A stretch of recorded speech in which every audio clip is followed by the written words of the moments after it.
All right, so, when you think of World War I, you picture, like, trenches and artillery, right? But the communication, Emma, it was absolutely dire. Radio signals jammed, telephone lines totally destroyed by shelling. So how do you, get crucial messages across a battlefield when everything else just failed? Oh, gosh, yeah. I guess I hadn't really thought about that. I just assumed they had, some basic radios or runners. But if the lines are down and everything's chaos, how do you even coordinate? That's a massive problem, isn't it? It's a huge problem, and this is where it gets quite fascinating. Military commanders, they turned to messenger pigeons. Yeah, pigeons. These airborne couriers were often the only way to get vital dispatches across enemy lines. And honestly, they saved hundreds of lives with their speed and, their uncanny homing ability. It's truly bonkers, isn't it? Pigeons? Seriously?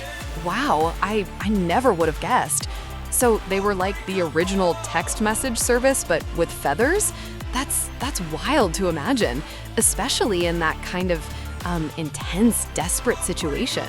And speaking of bonkers, one story just absolutely stands out. You've probably heard of the Lost Battalion? No? Okay, so in 1918, this American battalion got trapped behind enemy lines, surrounded, cut off, taking heavy fire, even friendly fire, because no one knew their position. It was like a really, really desperate situation. They were facing annihilation. Oh, wow, the Lost Battalion. That name alone sounds terrifying. So they're completely isolated and getting shelled by everyone? How on earth how did anyone even know or get a message to stop the friendly fire? Well, exactly. This is where our feathered hero comes in, Cher Ami. This one pigeon, Emma, delivered a life-saving message despite being gravely injured herself. She was shot through the breast, blind in one eye, one leg barely attached, but she kept flying, She carried that tiny canister with the message, "For heaven's sake, stop it." She made it back, helped rescue the entire Lost Battalion. It's just absolutely incredible, isn't it? Oh my gosh, a pigeon? Shot and injured? Still flying? That's like something out of a movie.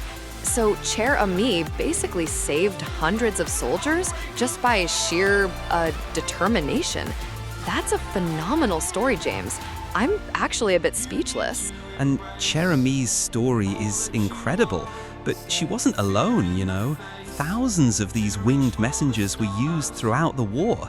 They braved gunfire, poison gas, treacherous skies. It was just a constant threat.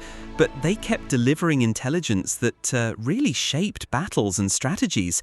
Their reliability, Emma, was so respected. Wow, thousands? Not just a few special ones, but thousands of them? So I'm picturing like a whole army of pigeons just flying into danger. How did they train them to do that? They're just birds, right?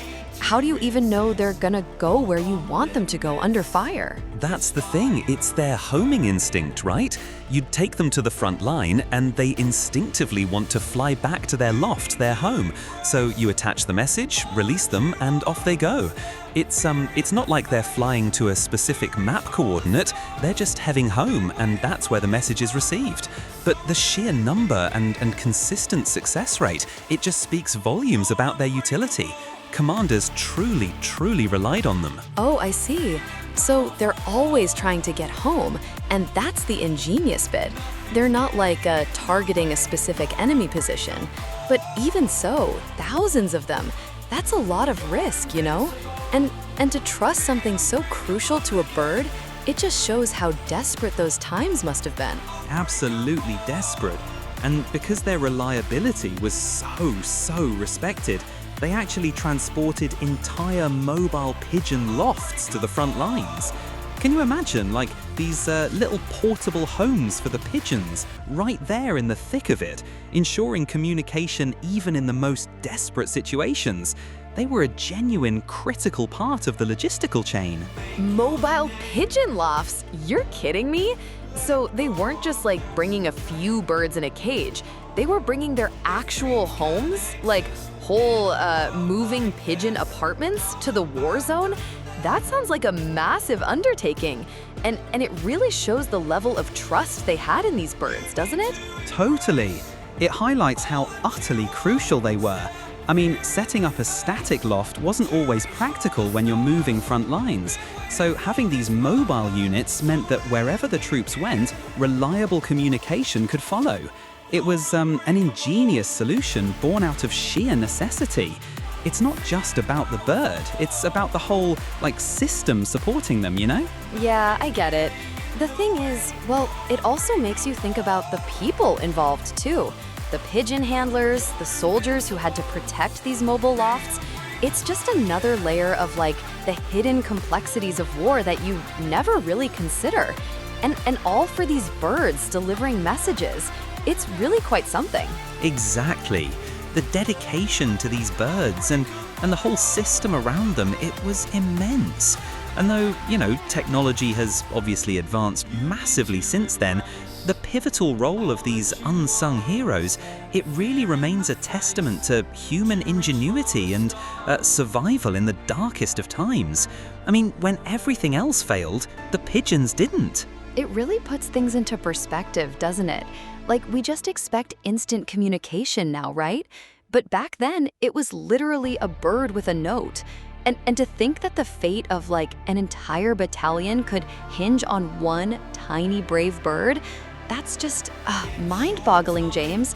Their legacy really is about courage and determination. Absolutely. Their legacy endures as a symbol of courage and determination when all other means failed.